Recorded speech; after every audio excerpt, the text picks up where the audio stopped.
Assalamualaikum warahmatullahi wabarakatuh. Selamat pagi semuanya. Apa kabarnya hari ini? Nah, masih semangat ya belajarnya hari ini? Sebelum kita belajar, marilah kita bersama-sama berdoa. Berdoa menurut agama dan kepercayaan masing-masing. Berdoa dimulai.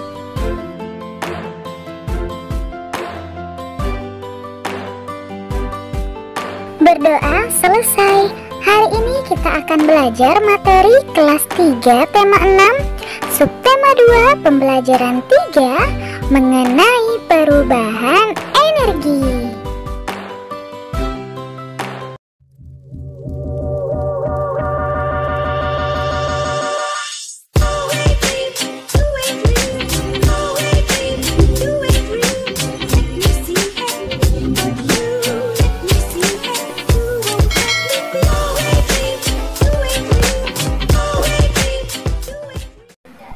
Adapun tujuan pembelajaran kita hari ini yang pertama yaitu menjawab soal berdasarkan teks bacaan, yang kedua melakukan gerak tari berdasarkan gerak kaki, yang ketiga menghitung lamanya waktu.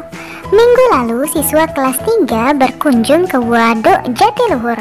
Waduk tersebut terletak di Purwakarta, Jawa Barat. Murid-murid senang sekali. Hari ini mereka masih membicarakan kegiatan tersebut.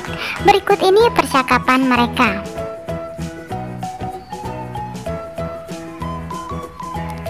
Selamat pagi teman-teman, sapa Siti kepada teman-temannya. Selamat pagi juga Siti, sahut teman-teman Siti.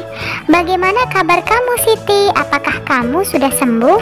Sudah, terima kasih doanya ya teman-teman, jawab Siti. Oh ya, bagaimana kunjungan ke Waduk Jatiluhur kemarin? Menyenangkan tidak? Sangat menyenangkan, banyak ilmu yang didapat, jawab Edo. Ilmu apa Do? Tanya Siti. Ternyata waduk itu dapat dijadikan pembangkit listrik. Iya, makanya Waduk Jatiluhur itu disebut sebagai waduk untuk PLTA, pembangkit listrik tenaga air. Mengapa disebut pembangkit listrik tenaga air? Karena energi listriknya berasal dari tenaga air. Bagaimana caranya energi air menjadi energi listrik? Siti semakin ingin tahu. Energi gerak air akan memutar alat yang disebut turbin.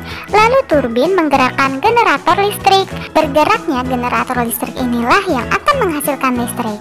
Listrik yang dihasilkan kemudian disalurkan ke gardu-gardu listrik. Nah, dari gardu-gardu listrik itulah disalurkan ke rumah-rumah atau kantor-kantor. Edo melengkapi. Oh begitu ya, terima kasih ceritanya ya teman-teman, ujar Siti kepada teman-temannya. Begitulah keseruan pembicaraan Siti dan teman-temannya. Dari pembicaraan mereka, kalian mendapatkan informasi tentang manfaat waduk sebagai pembangkit listrik.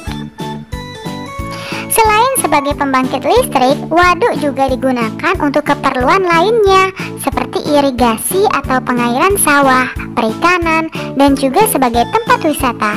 Betapa besar manfaat waduk. Oleh karena itu, dapat dibayangkan apa yang akan terjadi jika waduk kering. Sawah-sawah akan kekeringan dan persediaan energi listrik menjadi berkurang.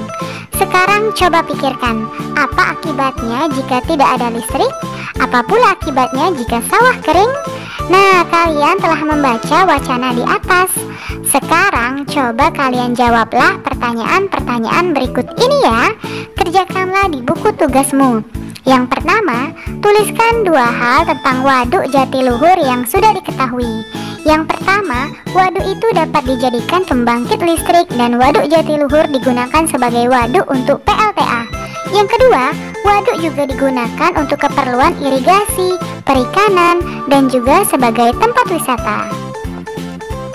Soal nomor 2, bagaimana tenaga listrik dihasilkan oleh air dalam waduk? Ceritakan secara singkat. Energi gerak air akan memutar alat yang disebut turbin.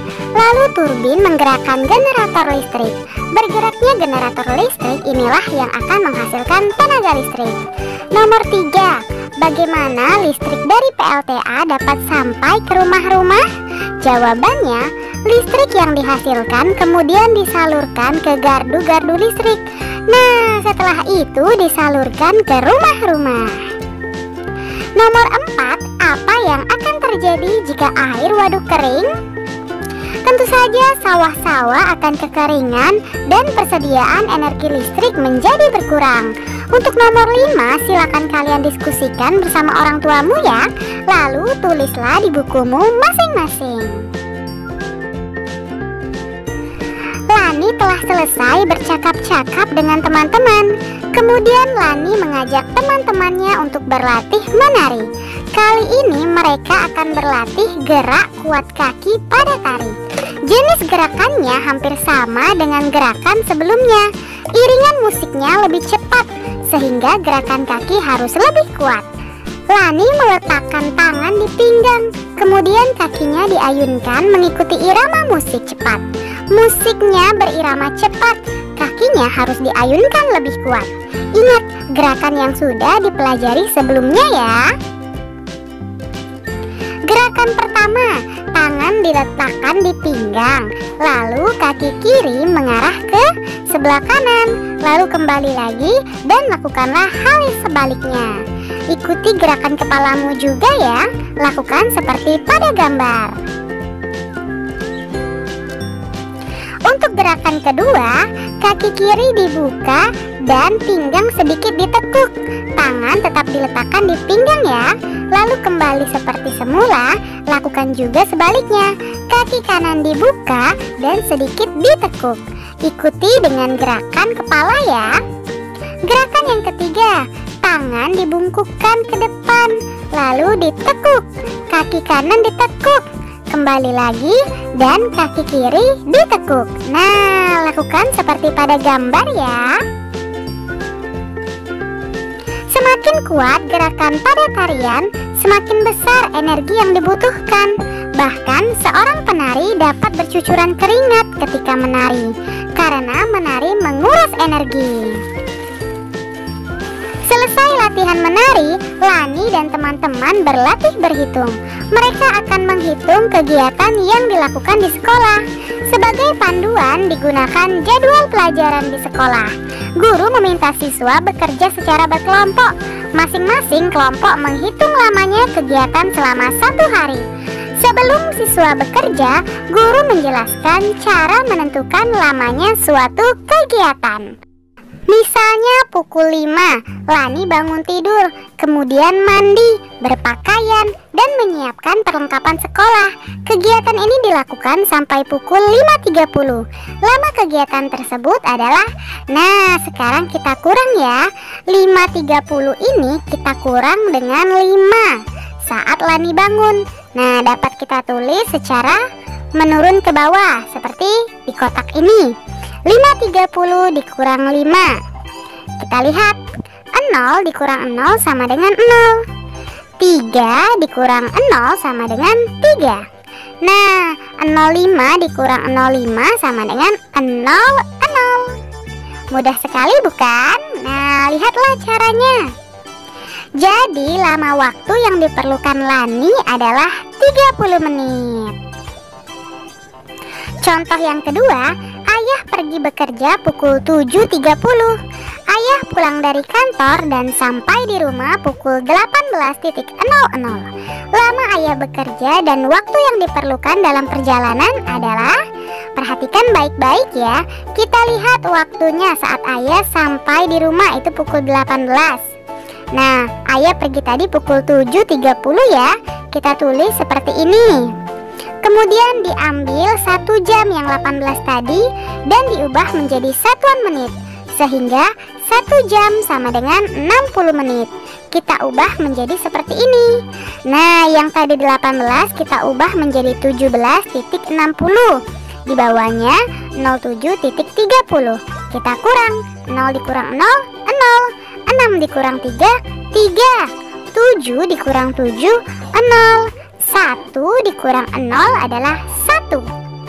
Jadi ayah bekerja selama 10 jam 30 menit. Wah, lama sekali ya ayah bekerja.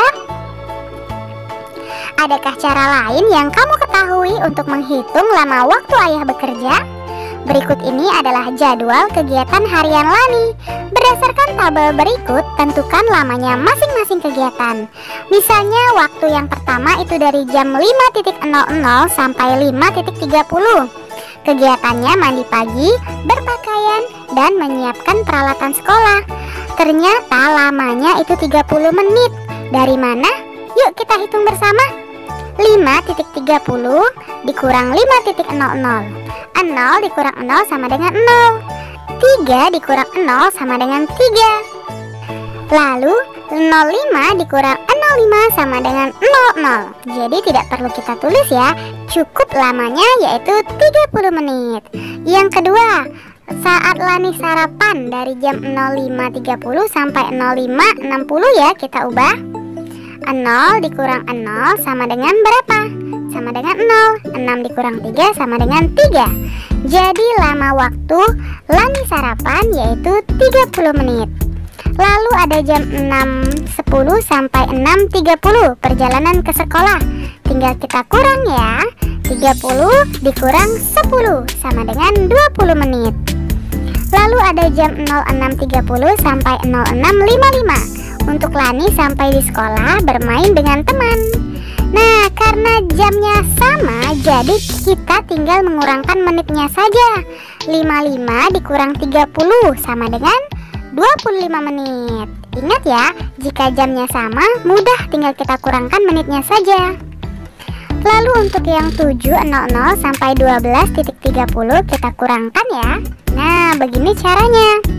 12.30 dikurang 07.00 sama dengan 05.30. Jadi belajar di sekolah selama 5 jam 30 menit. Pulang sekolah sekarang dari jam 12.60 sampai 12.30. Mengapa berbeda? Kita ubah ya. Nah, jadi totalnya adalah 30 menit. Untuk yang selanjutnya, silakan kalian diskusikan bersama orang tuamu ya. Lalu tulislah di bukumu masing-masing. Jika kalian merasa bingung dan belum percaya diri dengan jawaban kalian, silakan kalian hubungi guru kalian masing-masing.